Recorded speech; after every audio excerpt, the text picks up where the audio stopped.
बिस्मिल्लाहिर्रहमानिर्रहीम। अस्सलाम वालेकुम। मैं हूं मलिक शाह ज़ेब बाबर। पाकिस्तानियों जरा सोचिए, अगर सऊदी अरेबिया के अंदर कफील आपकी बीवी हो तो आपके लिए कितनी आसानियां होगी और आपको काम करने में कितना ही मजा आएगा। आज की वीडियो में बात करने वाले हैं सऊदी अरेबिया के नए कानून के हवाले से, जिसके अंदर यह बताया गया है कि आप सऊदी खवातीन के साथ किस तरह से शादी कर सकते हैं, यानी गैर मुल्की हजरात सऊदी खवातीन के साथ किस तरीके से शादी कर सकते हैं, क्या क्या शराइत होगी और किन किन मराहिल से गुजरना पड़ेगा आपको सऊदी खवातीन से शादी करने के लिए।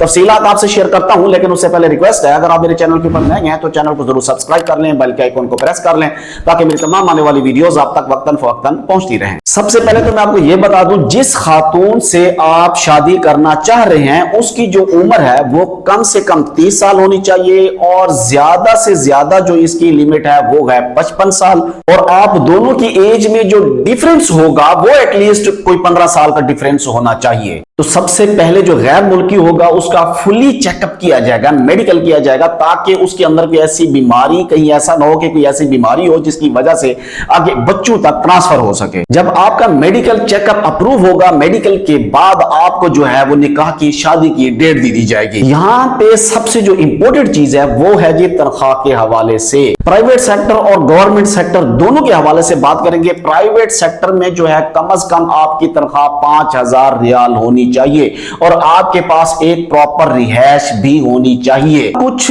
ऐसे केसेस भी हैं जिसके अंदर सऊदी खातून की जो उम्र है अगर 27 साल हो तब भी चलेगा। एक और बात, अगर आप गैर मुल्की हैं और सऊदी खातून से जो है ना शादी करना चाह रहे हैं तो आपको कुछ डॉक्यूमेंट्स भी प्रोवाइड करने होंगे, जिसके अंदर आपको यह साबित करना होगा कि आपके ऊपर कोई भी FIR नहीं है, यानी आपके खिलाफ कोई भी जो है वो केस नहीं है और आपको सऊदी अरब के ट्रैवल करने के ऊपर कोई बैन नहीं है, कोई ऐसा मसला नहीं है। आपको ये तमाम चीजें प्रूव करनी होगी। जो लोग गवर्नमेंट सेक्टर में काम करने वाले हैं उनके लिए जो हद है वो है 2500 रियाल उनकी तनख्वाह होनी चाहिए, क्योंकि उन्हें जो रिहाइश है वो सरकार की तरफ से दी गई होती है। और जो मोस्ट इंपॉर्टेंट बात है, जो आपकी बीवी होगी, जो आपकी वाइफ होगी, जिससे आप शादी करेंगे, वही आपकी कफील होगी, यानी अगर आप प्रॉपर्टी खरीदेंगे या कुछ भी करेंगे तो आपकी बीवी के नाम पे होगी, और उसमें से जो भी बच्चे होंगे उन्हें सऊदी अरेबिया की सिटीजनशिप मिल जाएगी। इस तरीकाकार को अपनाते हुए और इन शराइत को पूरा करते हुए आप सऊदी खातून से शादी कर सकते हैं। दुआ करता हूं अल्लाह तबारक व तआला तमाम मुसलमानों को अपनी हिफ्ज़ व अमान में रखे। मुझे दीजिए इजाजत।